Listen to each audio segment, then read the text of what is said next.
every single thing I had learned was a lie. Everybody that was working there knew that once a person got on these certain medications, that they would have side effects, which would cause a whole host of other side effects. And they would be on more and more prescriptions, and they would be drooling on the couch like within 45 minutes after I gave them their medication. And I couldn't believe that this was all we had to offer people. And no one got better.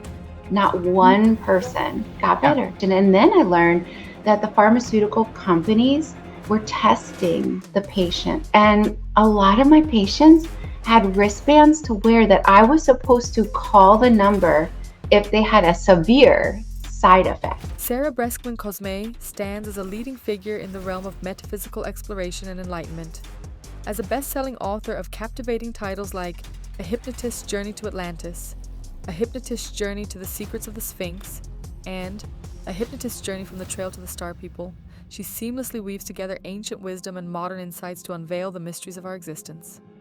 A master hypnotist and a level 3 practitioner of Dolores Cannon's quantum healing hypnosis technique, Sarah's dedication to delving into the depths of consciousness knows no bounds. Under the tutelage of luminaries like Dr. Brian Weiss, she continuously expands her understanding of the human psyche and its connection to the universe. In recognition of her profound contributions to spiritual and metaphysical exploration, Sarah was honored with the prestigious 2023 Dolores Cannon Award for her groundbreaking research. Her work resonates globally and has earned her a platform on esteemed programs such as Fade to Black with Jimmy Church, Coast to Coast AM, and Gaia TV, where she shares her insights with audiences worldwide. Driven by a fervent passion to unearth hidden truths, remains at the forefront of a burgeoning movement toward expanded consciousness and spiritual awakening. Yeah, you better. Cause you want this, I want this. Everybody in this, what should have it? Stop illusions, it's in your hands. Show yourself, reveal it to them. Yeah, you better. Take the time to recognize it. You won't leave me even if I tried it. You're the artist, I'm the mess, and happily be found the new in your hands. Hey guys, welcome to another episode of Unlimited with Elisabeth Carson. Today I have a very, very special guest with me. I have Sarah Breskman Cosme. Did I say Breskman right? Yeah, you did it. That's pretty impressive. Okay, good. Yeah, I girl, sorry. These names it's hard for me. So I'm so glad and honored. Yeah, to have you here though. Thank you so much for being here with me. It's been so cool, Sarah, to watch all your content, watch all the cool things that you're doing.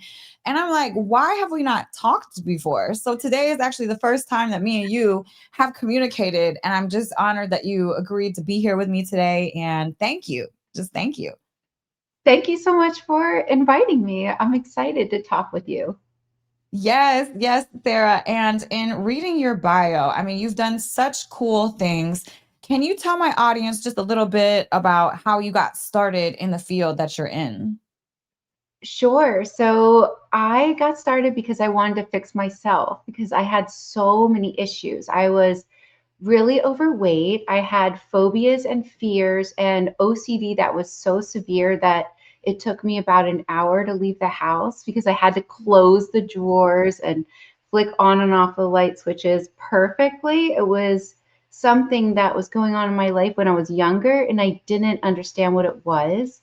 So essentially I went to therapy to try to fix myself. And that's why I wanted to originally be a therapist. So I went to college and I was going to be a therapist to help people so that they wouldn't have to suffer like I suffered. I mean, let me just say that I never really felt like I got better in therapy, but it was nice to talk to someone who seemed to understand what I was going through, and I had no idea what it was. And something really life-changing happened to me in college. So I had only been in college for 2.5 months when I went back to my family's house. And when I walked through the door, I glimpsed at myself in the mirror and my jaw dropped because I had been eating the same foods. I had only been away for 2.5 months. It was Thanksgiving break and I had lost a ton of weight, And it dawned on me, and I stared at my reflection, that I had forgotten to have my problems. And so I realized in that moment that everything was my thoughts. I had changed my environment, which shook up my thought patterns. And then I realized, oh my gosh, I can literally recreate different thought patterns and change my whole life. So that was the moment that I really was able to control, and get rid of, no one would believe I had these issues now, because I don't literally. Yeah. But I went to college, graduated, and essentially I still wanted to become a psychologist. But before going to graduate school, I did an internship where my job was to counsel people and give them medications. It was just what my internship entailed. And I found, probably within a week of working there, I felt, this is just my own experience, and I'm not knocking the field, but I felt like every single thing I had learned was a lie, because everybody that was working there knew that once a person got on these certain medications, that they would have side effects, which would cause a whole host of other side effects. And they would be on more and more prescriptions, and they would be drooling on the couch, like within 45 minutes after I gave them their medication, if I was doing a morning shift. And I couldn't believe that this was all we had to offer people. Like, this was the leading edge of thought. And I mean, just to tell you, I got like the highest grade in some of my classes. I was so gung ho and eager to help people. And I felt like my heart broke. I was like, what am I doing here? And this is where the leading edge of thought leads you to this. And no one got better. Not one person got better. In fact, there were suicides. People died on the medication. And then I learned that the pharmaceutical companies were testing the patients. And a lot of my patients had wristbands to wear that I was supposed to call the number if they had a severe side effect. But this was 97.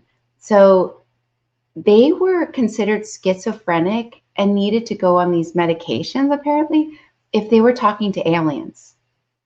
And that was their only issue. And they would go outside and they would receive these amazing messages from like extraterrestrials or even angels. And everyone told them they were crazy. There's something wrong with them. So long story short, I did not become a psychologist. I then thought, well, how can I help people? And I went into hypnosis. And then throughout the years, I started to discover that getting really to the root cause of something was how people healed.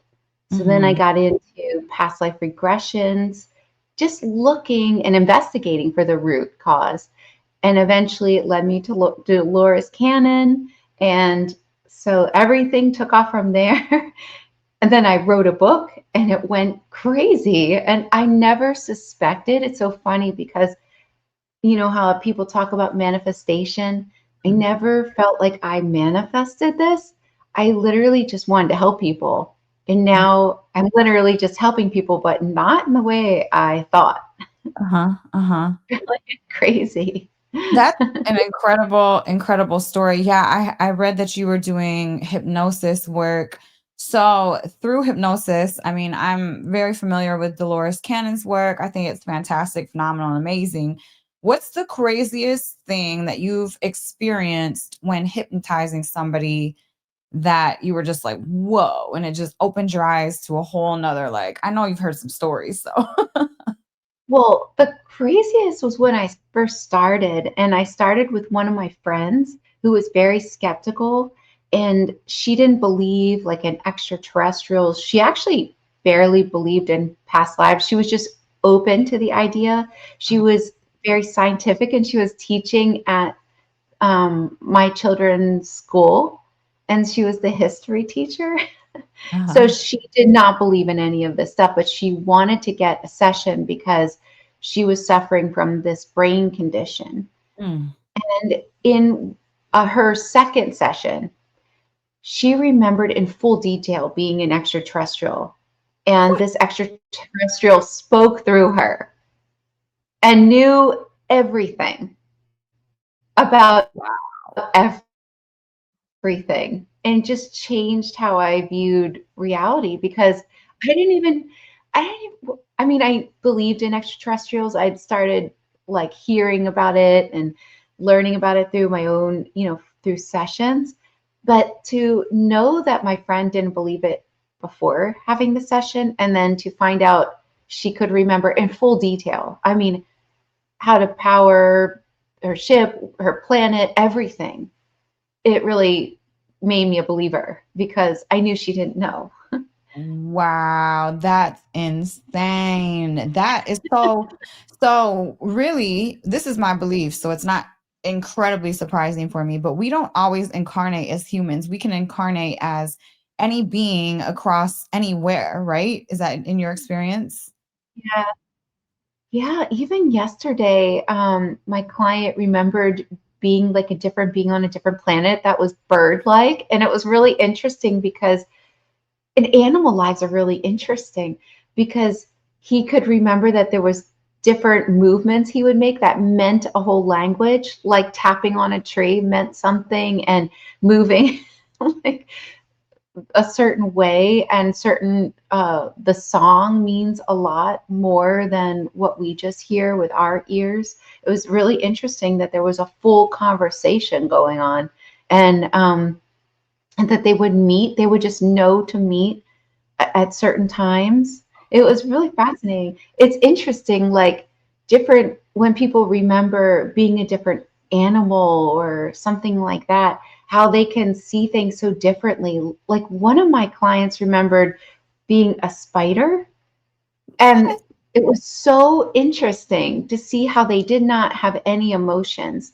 except for awe and wonder. They were just curious. Even when they died, there was no emotion, just, oh, what happens next, sort of thing. And it was a different experience to be so close to the earth and go inside the earth. It's just really fascinating to learn more about our consciousness and, the nature of reality, really. It's like we're everything, but having this experience right now. Yes. Wait, so I've never okay, because I've read some material that says that we don't incarnate as that. But then if you think about it, if there's no separation, we are everything anyways, then how would it be not possible too? So in your practice, you found that people incarnate as animals, insects, and freaking everything? Yes. And they can incarnate anywhere. I mean, they just have this experience, but their soul's also having experiences all over. And many people are being contacted by other versions of themselves that are having an experience right now that are like extraterrestrial, or even future versions on Earth. Or, a lot of people have these contacts in their dreams and they're not aware of it, but under hypnosis they are. And then they see, oh, wow, my soul is having an experience like in this place. It's really interesting. Incredible. Wow. So in your practice, have you found that souls that are close to each other, let's say families and stuff, do they incarnate at the same time around the same area, like is it like you have a soul family that you move with throughout time and Yes, space and history and future? yes. And everyone has this. Everyone has a soul family. It's like an ocean. So the ocean in itself is just one ocean, but there are different currents of this ocean that have agendas. Mm, So people come in with a group agenda, and they act as catalysts for one another. So sometimes someone plays the jerk, or maybe they have a different role, but it's a catalyst for their growth. Or sometimes a person will leave early, and they leave early because it leads to that person's growth. But obviously the soul never dies, so it just plays different roles with each other. And a lot of time you incarnate with the same group until you've actually learned all you could learn from that group. After you've been playing out all the different roles, and you might choose to experience something else. But Uh-huh. usually you just keep trying with the same people until you're done, until you've learned everything. I love that you say this so much because people look at me crazy. I was even interviewed yesterday or a couple days ago, and they were like, I was like, everybody that shows up, you have a soul contract with, even the villain in your story. And you probably are close with that villain, and it might have been switched in another life. So, I mean, the villain may show up in this life because I was the villain in the past life. They were looking at me like I was crazy, but I'm like, this is what it is, right? So, the biggest villain in your story Yes, that that's has changed your 100% life the right. most, it's probably a soul connection that probably Yes. part of your soul family. 100%. The person Uh-huh, that is the meanest to you, you uh-huh, contracted to be mean to you. Because if you think about how we grow and learn, it's almost like we are calling that to us so that we can, either develop a new skill, learn how to deal with people like that. You become so much stronger when you have that jerk. And they're probably the closest to you. It's so yeah. funny how that works. Wow. So And in but your it's go ahead. I was going to say that it's really interesting though, because my clients are told all the time that when you release your resentment towards these people, when you release the anger, that you heal the rest of your family as well as yourself. So a lot of times people aren't aware, but everybody is affected by anger and resentment and this trauma that so many people are dealing with. And it's really hard because we've been programmed to hold on to it, feel like we need to be justified. And it's Mhm, really like gaslighting yourself to say, oh, well, just forgive them because you don't want to forgive them. But mhm, when you really understand that by letting it go, just letting it go out of choice, it heals you and it heals everybody around you. To understand that that really makes a huge difference in your soul's growth. It puts it into perspective as to maybe it is time to just do this for yourself, just for yourself, because yeah. it causes all kinds of issues when you don't. Yeah, yeah, holding resentment is like drinking the poison and expecting them to suffer. Mhm. Yeah, exactly. Exactly. But I mean, it's not that you need to forgive them for being a jerk. Obviously, you want to stand up for yourself, Mhm, but just letting it go, realizing it's a lesson and moving on from that and seeing what you can learn from it when you put it into perspective as a lesson that you yourself chose to mhm, learn and overcome, then it helps. It's not really all them. mhm. You needed it for some reason. Yes, I think that everything is perfect. I mean, we were talking a little bit before even the interview, and I think that every single thing, it happens for a purpose and a reason. It's all perfect for whatever reason. Yeah. If you, even if you don't understand it in the moment, you're going to understand it later why it happened for your growth, and it's always for each other's growth.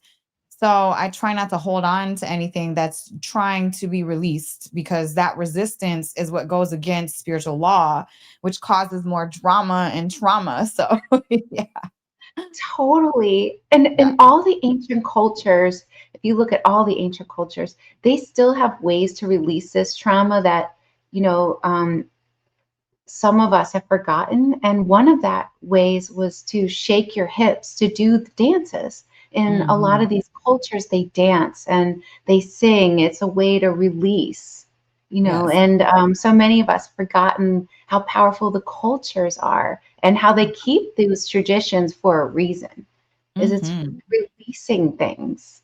Girl, no wonder I love to twerk. So Yeah, too same. much Me too. I'm trauma. always You know dancing. what? Yes, yes, because the hip movement for especially for a woman, that womb wound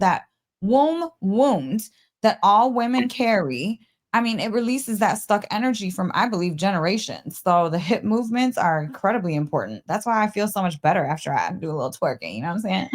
Totally, me too. And that's why you can still see this like in Polynesia, all those ancient cultures, they understood that the womb was so powerful and that to shake their hips with their feet on the ground had a way of processing not only their emotions, but also helping the earth as well. So they would do this, and heal generations, because you heal your generation when you release your trauma.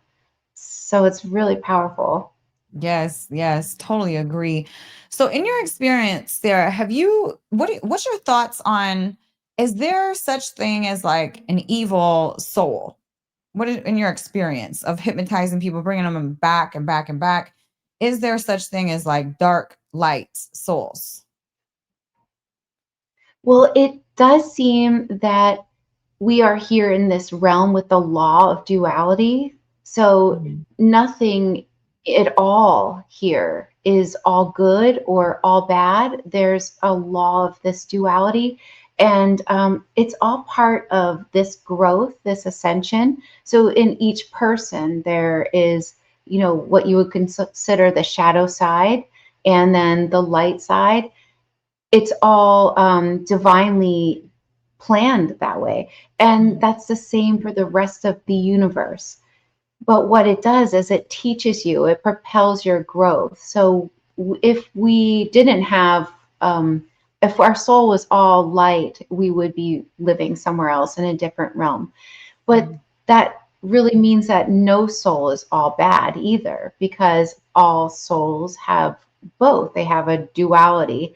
And sometimes a person can really succumb to the shadow side of themselves, and they get stuck in a negative loop where they are just reinforcing negativity through their thought patterns and what they ingest in their life. And so they can be consumed more by darkness, but and then they could try to hurt others, of course, because they, want, like a narcissist loves to feed off of others' pain only because that's what they've learned that's the way to get their energy. And it's the same with the rest of the universe. So you can see everything reflected out that actually is an internal experience as well. So yeah, I would say nothing in this universe is ever all bad either. Anytime someone says, "Oh, that is so terrible for you," there is still an aspect of that that's beneficial. Like cell phone use, for example, it can have detrimental effects 100%. And it emits all this like crap, and it's you zoom into it and you forget what you're doing and you waste tons of hours, scrolling. But there's always a good to it too. It's also rewiring our brain to teach, and it's teaching us instant manifestation. So like children today, they're learning instant manifestation. There's a positive benefit that comes from them like playing games, but yet there's a detrimental experience as well. So nothing is all good and nothing is all bad. Even when people fall down the stairs and like break a bone, there's a benefit to that as well. So it's interesting how the universe works in that way. Yes, yes. So, what is your thought process then on if somebody succumbs to their shadow side during life, what happens to them when they pass? Do they come like, do they reincarnate right away because they haven't learned their soul lesson, or do they go to some bad place, or do they just go back to the oneness and, start again?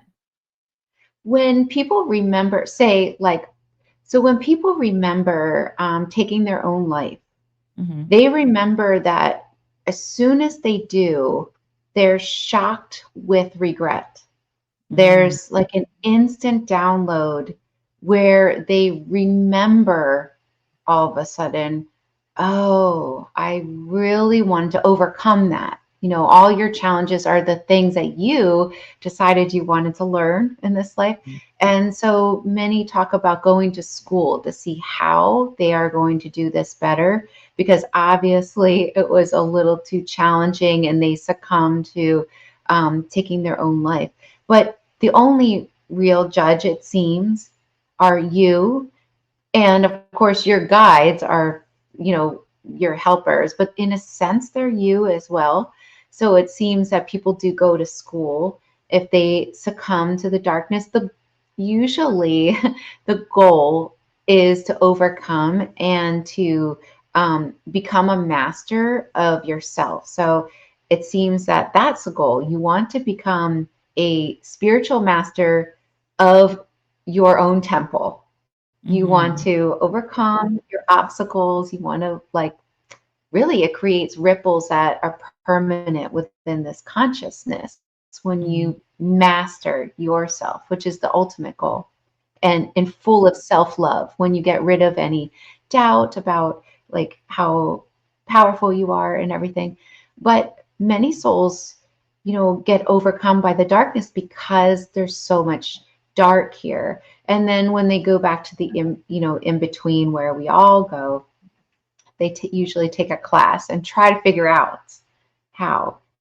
But some people actually have the agenda of being overcome by the dark because they understand they're playing a role.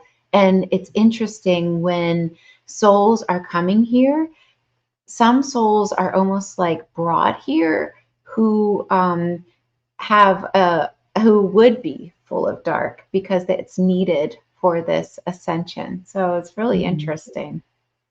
Yeah, I call it the school of earth.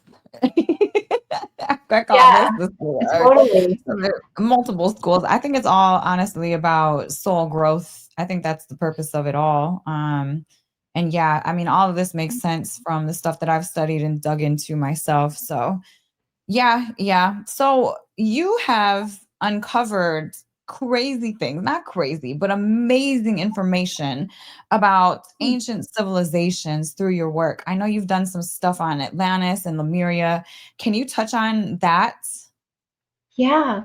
So I never really knew anything about Atlantis or Lemuria, but my friend who I was talking about before, who didn't really believe in past lives and was the teacher, she was suffering from this brain condition. So she was willing to be my hypnosis subject.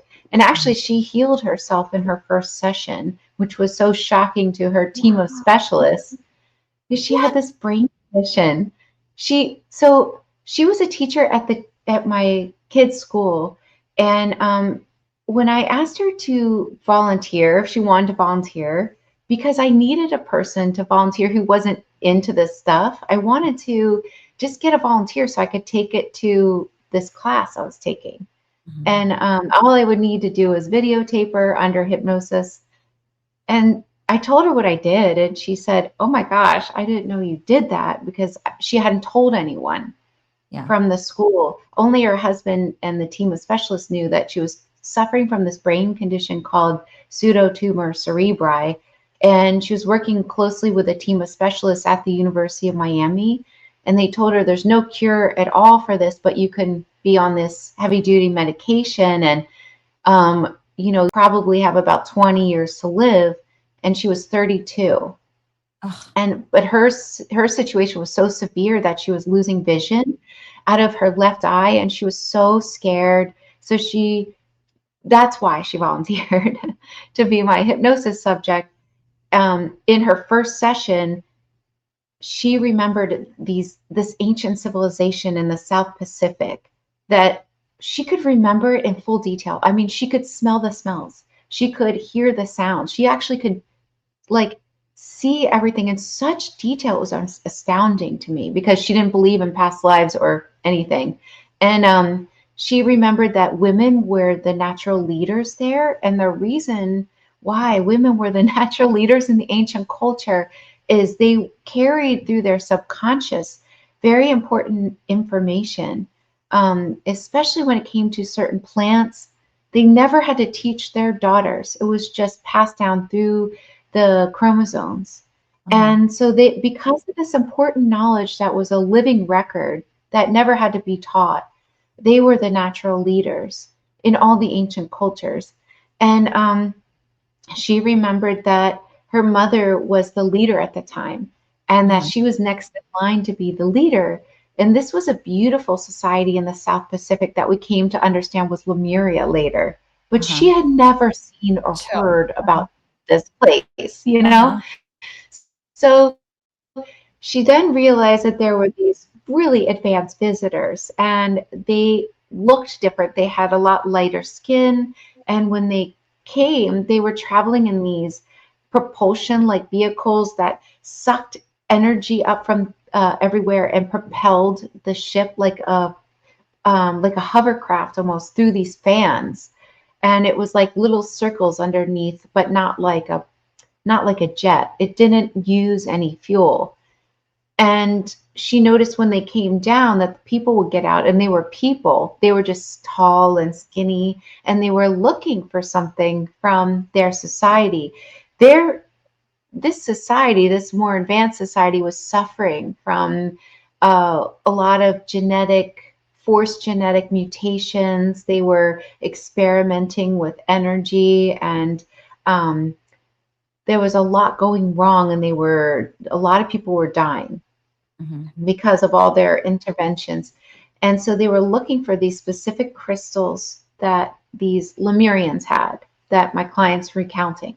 And when they couldn't get this one specific crystal, they took her as a prisoner and made her watch as they destroyed the whole entire civilization of Lemuria. And they had atomic-like devices, which they set off in rifts under the ocean. They had like nuclear bomb type technology. And it created these massive tidal waves, which just completely sunk this island. So she watched as the whole society was destroyed and people were just completely killed. And then they took her, and she spent 60 years as a prisoner in this highly advanced place where she could see from this window what was going on in that society. But this is the perspective that she saw. And we've came to find out that was Atlantis. So after this session, I asked her higher self, because that's what I do. I asked to speak with the person's higher self. Why did you show her this lifetime? And they said that we had decided to come together in this way, and it was time to share this information, that the information couldn't have been shared earlier, but the consciousness has reached a level where this type of information can come out now. And they said that I had needed to share this. And I literally just thought, well, that's a nice story, but I didn't believe it. And then I asked, well, can you heal her I asked, what is the root cause of her brain condition? And they said it was the catalyst to get her to do the session. And it's so true, because she didn't believe this stuff. So she would have never done a session with me if she didn't have something like this. And so I asked, can you heal it? And they said yes. And literally she could feel it draining.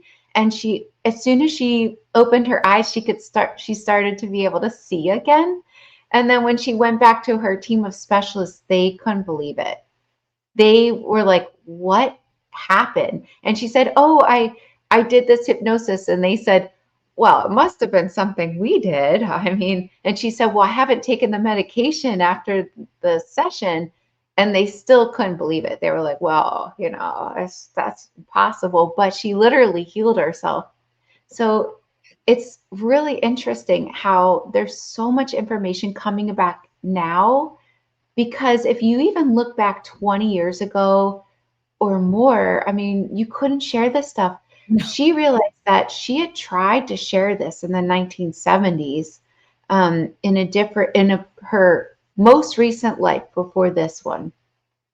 And she was called crazy, lobotomized, and she was put in the Bellevue Mental Hospital, and she jumped off the Brooklyn Bridge. And she was not even 30 years old or something like that in that life. I think she was barely 20, actually.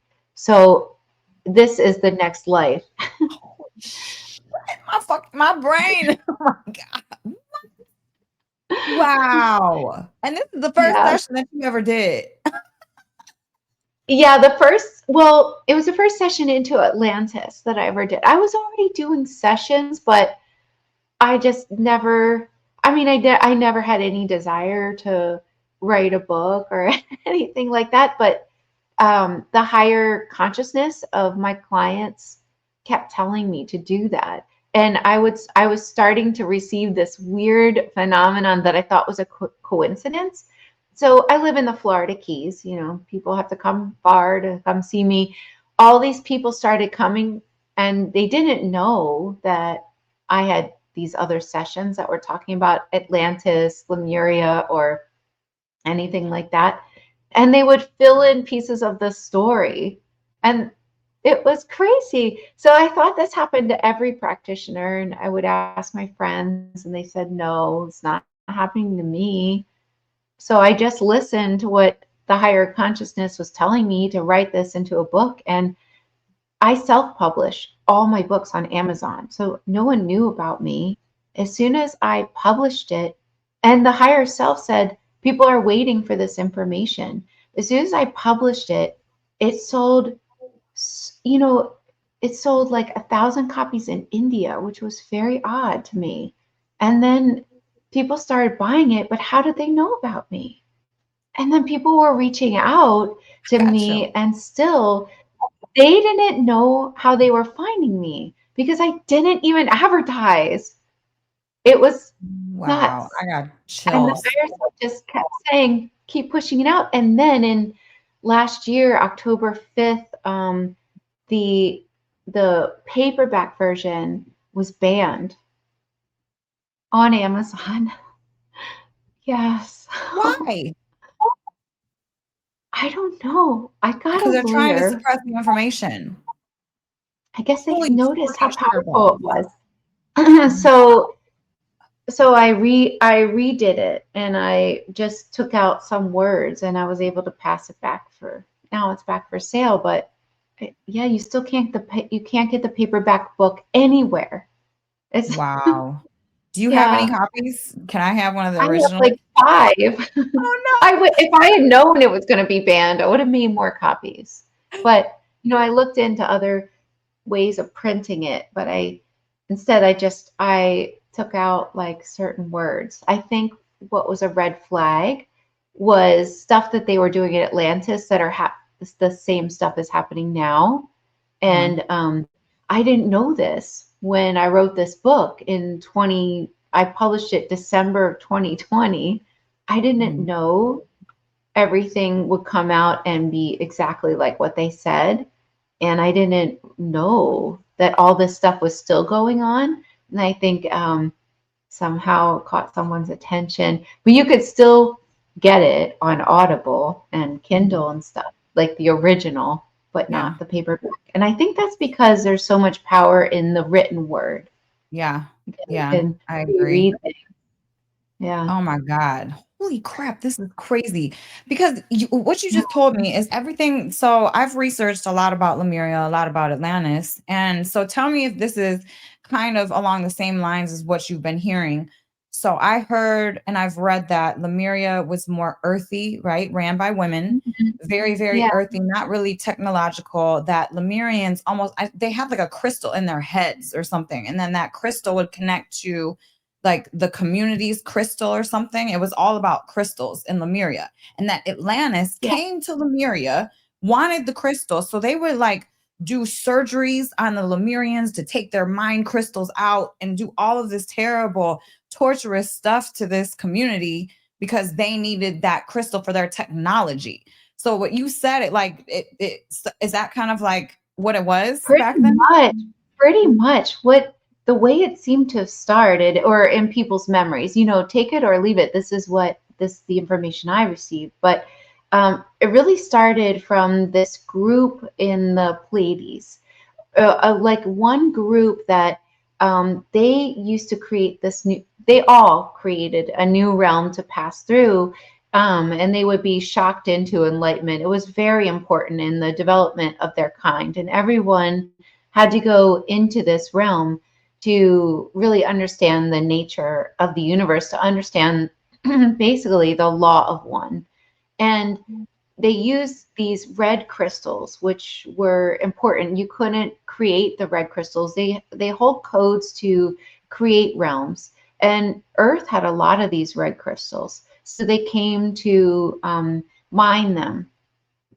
And they needed them for their society. But there was a specific mission at one period of time where a lot of these groups of extraterrestrials actually, without them knowing, crash landed on Earth. So there are like hidden crafts all over the world. Like a lot of people remember, especially the Utah Basin. There's some crafts hidden in basins there. And the whole purpose was it was a one-way mission to get them to integrate with society because they didn't have the technology to leave. So there was this one group apparently that arrived in Utah. A couple of them died, and their ship is still there.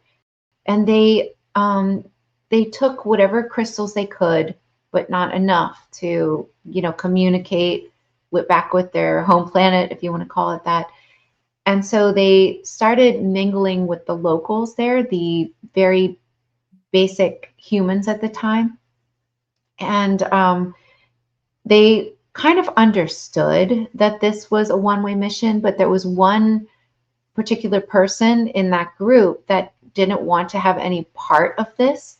And so it was like decided that he was going to do this his way, and one of the Pleiadians was going to do it their way.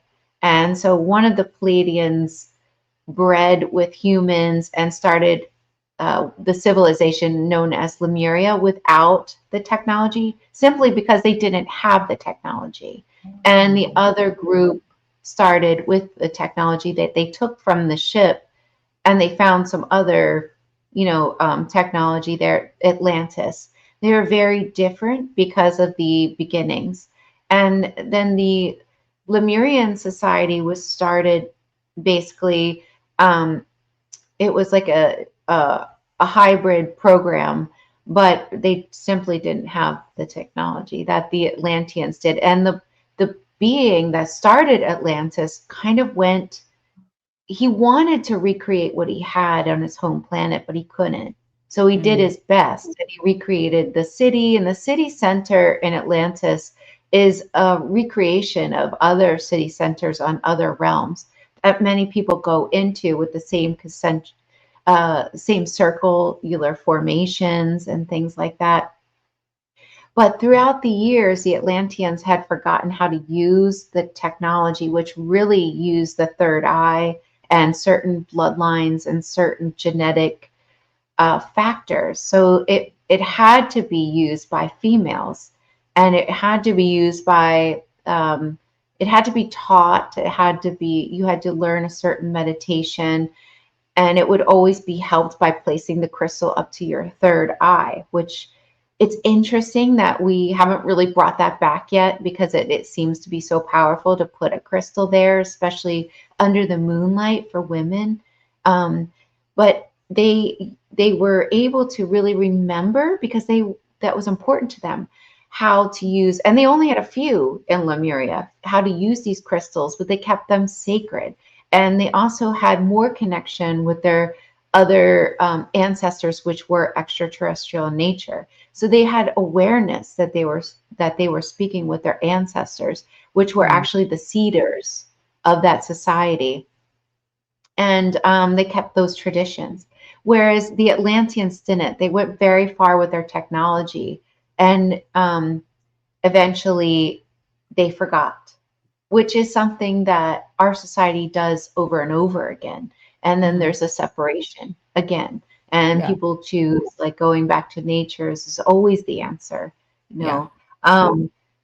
so it's interesting how they got their start. But yes, many people remember the crystal, but really, in a lot of my clients' memories, the crystal was really something that you had to learn to use. And there were very important crystals in Lemuria and Atlantis. It's just they have forgotten how to use it.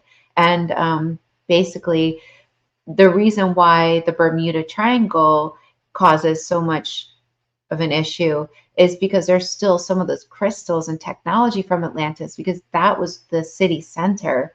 And so sometimes what happens is, on certain solar events, or like the equinox or thinning of a veil, or specific bloodlines that travel over the Bermuda Triangle, it can activate this technology. So technology is activated by your own genetic makeup. That's why extraterrestrial artifacts are activated by your DNA and vice versa. It awakens stored information within you. So it can, and then it can propel you into a different realm. That's actually like you're still alive. You're just in another version of you, and you could have married someone different or had a totally different life as you, because that's, happening right now. Holy So it's crap. very interesting. So all this is freaking phenomenal. Okay, so the downfall of Atlantis, did that come before or after Egypt, Chem, pyramids, and that whole civilization? So Egypt was already happening while Atlantis was happening, but the survivors of Atlantis really helped to build what is known as like the ancient Egyptian culture. So it was very close though, because when people would leave their body and in their past lives and look down at the earth, Egypt was like a sandbar almost, very close to Atlantis. So a lot of the survivors could easily go to Egypt, and that was why they went to Egypt. But one of the earliest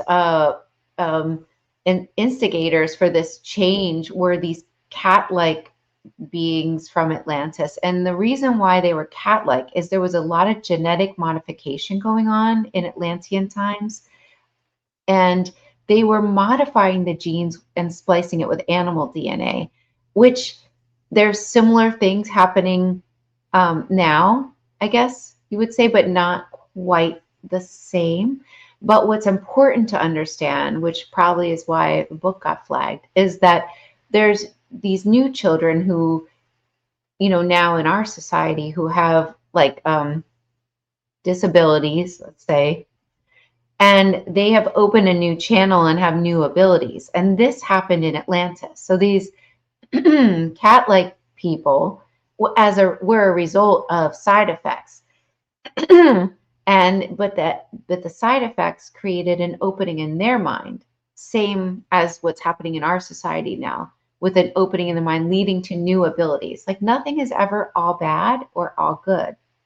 So every negative thing has a huge good positive thing.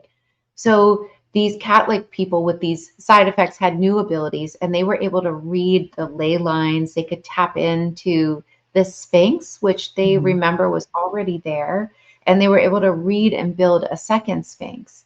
And the cat-like people were able to really heavily influence the Egyptian culture at that time. And they shared like ancient ways, and these, you can still see symbolism of that today. But they started helping the whole population at large. And it wasn't always the case, but it seemed that the female cat-like people had more abilities. It wasn't always the case, but it was just the case in Egypt with these survivors. So they were revered until like greed and control came, and there was a heavy desire to take over, and they were killed basically. But a lot of the survivors that did come from Atlantis, that were brought over by Thoth and other influential people that knew that Atlantis would be destroyed, came and hid things within the Sphinx, hid codes and information and energetic codes within the pyramids and temples for this time right now. So when people go in right now, a lot of times they're receiving information that they themselves put there in a previous lifetime, or their soul knows that they're going to go in and they're going to receive something while they're in there, but they might not be aware of this while they're in these pyramids. But yes. Okay, so let me ask you then, Sarah. Tell me what happened to me. So two things happened in Egypt. So I was in this secret place in the Great Pyramid. I don't know if you've been there. So it's right before you get into the king's chamber. There's a space, and then there's a tiny little crevice, and only one or two people can fit there. But stand there. You've been there. Have you been there? Yeah, I know what you're talking about. The hum, and then have you hummed? Yeah. Okay. And I think that's closed off now because people can manifest. It's so powerful in there that people could manifest anything. People were being bitten by like snakes for no reason because they were afraid of snakes. Oh my God. Okay. No, something happened to me in there that I'm not a seer. I don't hear things. I don't see things, and I don't leave my body. I'm not an astral traveler, nor do I ever talk about that. Like I'm not like, I've never visited aliens. You know what I'm saying? I'm just like, I'm Yeah, a very same. pure person, Yeah. and I'm a feeler. I feel things. But in the freaking Great Pyramid, in that little space when I was humming, it felt like my hum left my mouth, traveled all the way up, came back down so loud. Like it was so freaking loud. As soon as that resonance, it felt like a tornado hitting me from the top of my head all the way down to my feet. I left and it was like boom. I was like in a tunnel. And it's almost like, you know, Star Trek, you can like travel and it's like all the little coming at you lights. And then it opened up, right? And I felt like I was floating in space, seeing all these different galaxies and universes, and it was so beautiful, so much color. And then when I came back to, it was like I knew more about Egypt than I've never studied Egypt. I wasn't really into it. I knew that I had a want to go there. I mean, I tattooed a pyramid on my back when I Oh, was cool. 16, and a cat. That's so it's funny that you say, Tal, you're talking about cats, but this is when I was 16, not knowing anything about Egypt or anything. So I knew that I had a pull there, but I never studied it. But when I came back, it was like I knew the names of different emperors and kings and queens and stuff about Egypt that I never knew before. What was that? Wow. Yeah. I wonder if you were just activated or if you went into a portal, because humming in these places is so incredibly powerful, or toning, because Yeah. when you make your own tone, it harmonizes you and bumps you into alignment with your divine essence. And I wonder if you just shot out of your body, went through a portal or something because of the fact that you were toning in that place. That place is so powerful. I really do think that they shut it off from the general public. I'm not sure.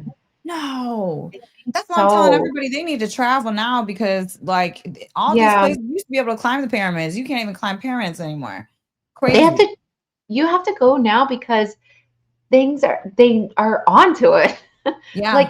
SecMed is now, you can't go to SecMed unless you get special permits. It's Wow. yeah, this they are like, I mean, it's funny just to go into, I'm sure you've seen SecMed, like it's closed off with two gates. I mean, Yeah. why do they have to close a statue off if it's just a statue? Now they don't want anyone to go. It's so powerful. People are having all kinds of experiences. Yes. Yes. I mean, Egypt is a magical place, but I mean, there's so many different magical places on the planet. And it's funny that you say that the cat people could see ley lines because that's probably where all the pyramids are. What did you think the functionality of the pyramids were? Oh my God, there's so many purposes, so Uh-huh. many purposes. A lot of people remember that they functioned for a lot of reasons. So there's pyramids all over the earth, like not just the ones you Mhm. see, but they all form the shape of a Merkaba. They're placed on specific points of energy for the earth. So the earth has its own Merkaba apparently, and so do we. And so there's a time period that we're like basically going into where the pyramids are said or prophesized to light up with the Merkaba within ourselves. Uh-huh. That's one of the things. But many people remember that they would go into the pyramids to rejuvenate themselves. Some Mm. of the pyramids were built by certain survivors, though, later on from Atlantis, that would have different properties that would like download you with information. The Great Pyramid is like a sacred teaching tool. Um, there's always an above below pyramid as well. There's a below pyramid that would connect energy and act as an energy device. It would power everything. We could definitely, if we knew how to harness the pyramid energy, we could use that. It would also help like different races come to this realm, very easily. Sometimes people remember a light that would come up from the ground and shoot up through the pyramid and be able to take the craft to bring that down to the pyramid. And then people, when they're under hypnosis, can see that under every pyramid, there are different rods that go down, like selenite dowels is what they call it. And they're selenite apparently. and they anchor into the earth, and they're pulling energy up from the earth that creates a flower of life pattern, which is like this geometric pattern. And that helps you when you do go into the pyramid. It would help you really activate your light body. So some people will go into the pyramid and actually activate their light body, astral travel, and all kinds of things. Some people could bring people back from the dead in some of these ancient cultures, What? actually. Oh, So wow. That's interesting. crazy. Yeah, Yeah, no, it people's is. memories, they be able to do that. Yeah. So, what have you They heard about? would have like, there would be a, Go ahead. go ahead.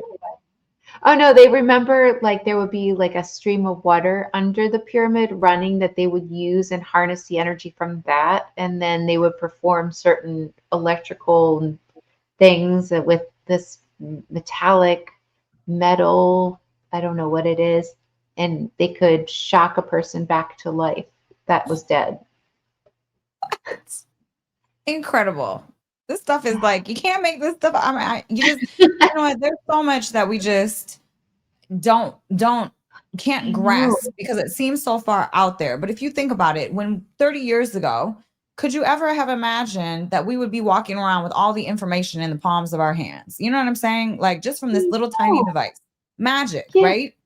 I know. We never would have fathomed that. Yeah, Mhm. Yeah, it's really insane. wild. I So, know. Can you what have you imagine like heard? 10 years from now?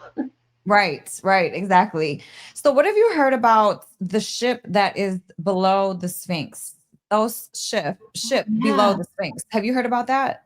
Oh, yes, for sure. So people remember it like kind of feeling like a pebble located down below the Sphinx. The Sphinx has a labyrinth below it. So it doesn't just have a ship. There's tunnels that go all over down into inner earth. And when you go down, people would see this huge labyrinth that was built there that leads to other, almost like another city.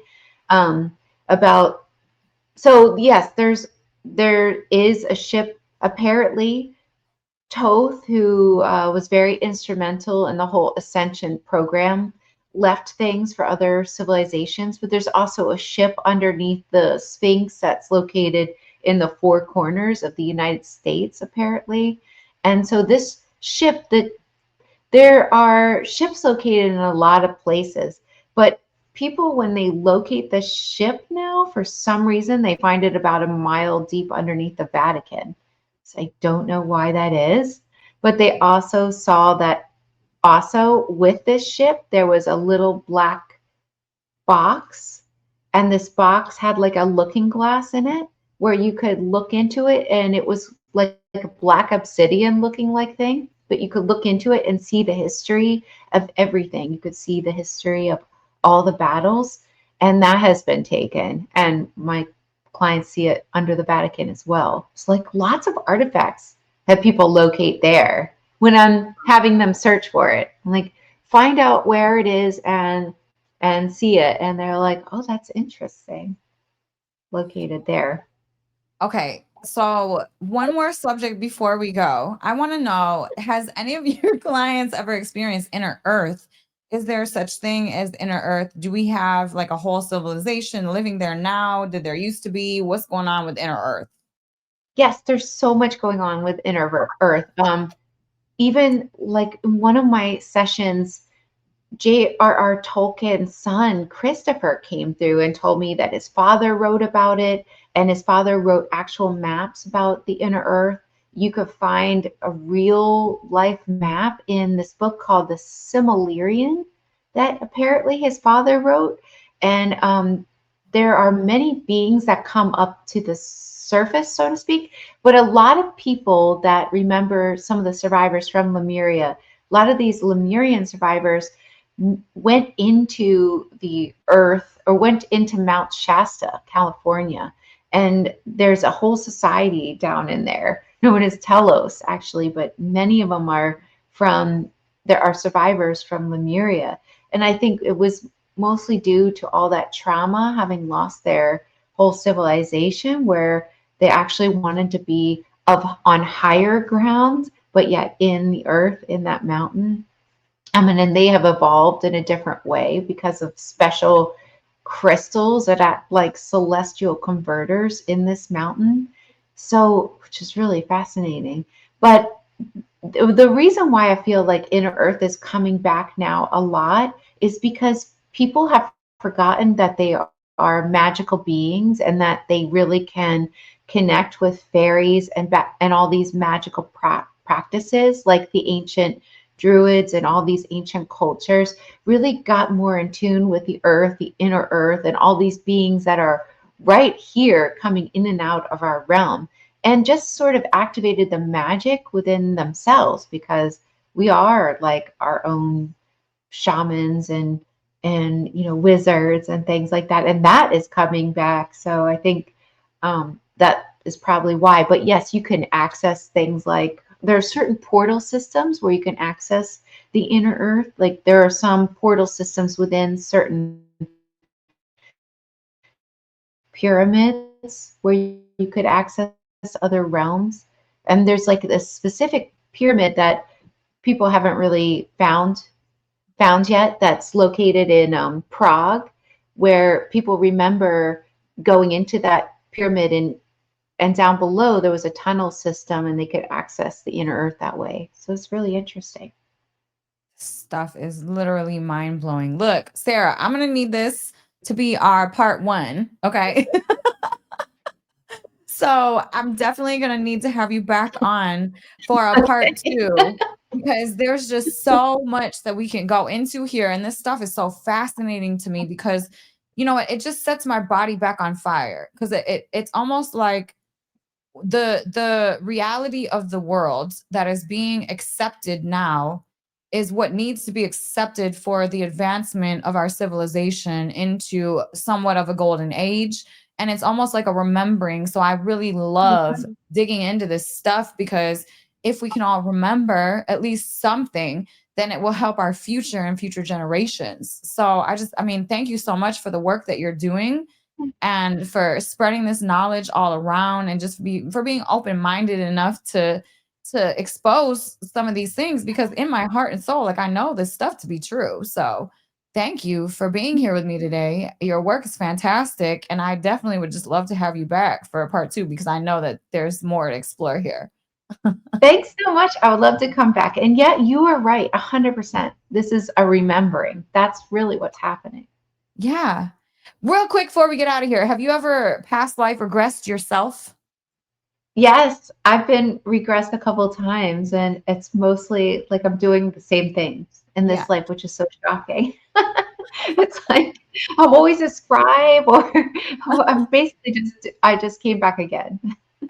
I've written these books pretty much before I found out. It's really interesting. That's incredible, man. Well, thank you so much, Sarah, for being here today. Where can people find you? What are you working on? I'll have all the links in the description, but if you want to share where people can find you. You can go to my website, theholistichuhypnotist.com, and I have lots of retreats. I have lots of workshops, which are so fun, where we just can dive deep together into past lives, into ancient knowledge. And just go to my website or my YouTube, Sarah Breskman Cosme, Hypnosis. Awesome. And again, those links will be in the description. Sarah, thank you so much for taking the time out to be with me today. You're an incredible human being, and I'm so glad that we finally got a chance to catch up. So you too. Awesome. You too. All right, guys, this was another episode of Unlimited with Elisabeth Carson and Sarah Breskman Cosme. Until next time, peace out. This podcast is for informational and entertainment purposes only. The views expressed are those of the hosts and guests and don't necessarily reflect those of the producers or affiliates. We do not guarantee the accuracy of the content. Please verify information and seek professional advice when needed. By listening, you agree not to hold us liable for any actions taken based on this content. Thank you for joining us on this journey. We hope you enjoy the episodes ahead. Love unlimited, feel unlimited. Before we wrap, if you're done living in loop mode, the addictions, the emotional swings, the stuck seasons, start with a tool that actually shifts your state. Go to unlimitedmeditationpack.com and download the free pack I created. It's 5 targeted meditations with theta entrainment frequencies that drop you into the zone where real subconscious reprogramming happens. These sessions calm your system, clear the old patterns, and open you up to better health, better connections, more clarity, and a life that finally moves. Start there. UnlimitedMeditationPack.com.